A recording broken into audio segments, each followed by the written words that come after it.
Transgendered, transsexual, sex change, and so on and so on. The whole issue is, well, soaked in propaganda. So we thought we'd speak to someone who was directly and personally involved. Walt joins me now from Los Angeles. Welcome to you. Hi, how you doing? I'm well. Let's begin, but please tell us your story. Well, you know, as a young child, I had a grandmother who apparently I gave some impression to her that I should be a female, or I wanted to be a female. And so my grandmother, at the young age of 5, 6, or 7, made me a purple chiffon evening dress. And I was on the journey to changing genders for the next 35 years. And, you know, what I found out is that this struggle with gender issues, people just do not understand that they really evolve out of psychological or psychiatric issues. The gender issue is only a symptom of something of a much deeper problem within children, like it was with me. And I had been suffering actually from a dissociative disorder because of some sexual abuse that I had suffered, from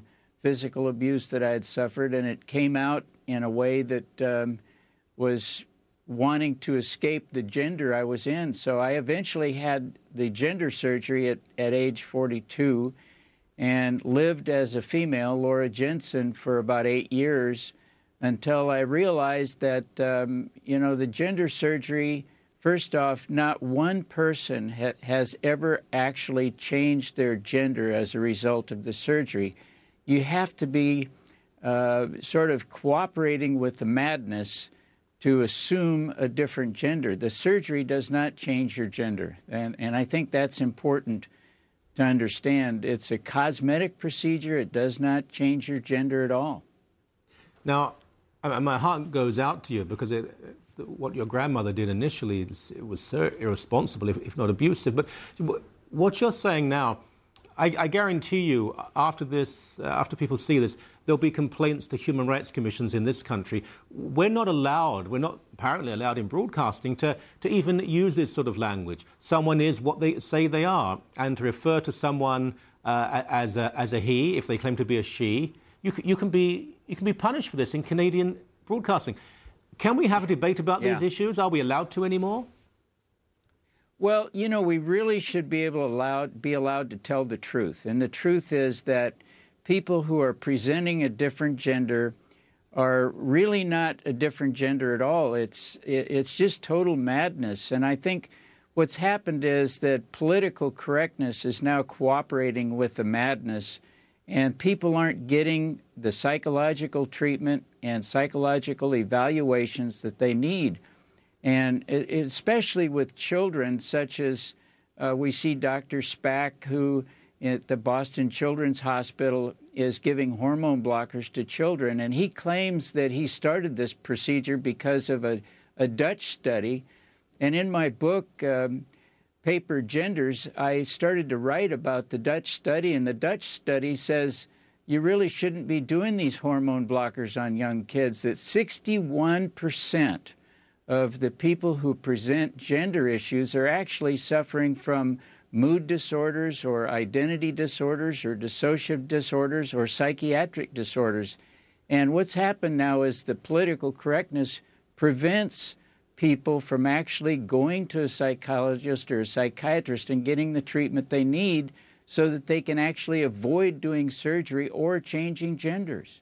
This is fascinating because I've seen this in Canada, and I wanted to ask you about the US and perhaps the rest of the world.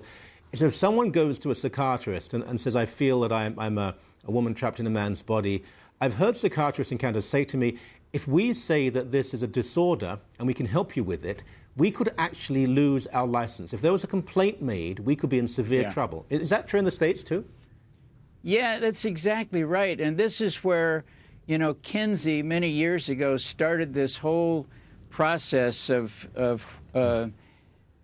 you know, just being crazy with gender and being crazy with homosexuality. And today it's just kind of taken over. And so people who need good psychiatric and psychological treatment cannot get it because they're taking these evaluations out of the DSM, the manual that allows the psychologist or psychiatrist to evaluate people. I had what they said was a dissociative disorder, and they said I had 13 different personalities.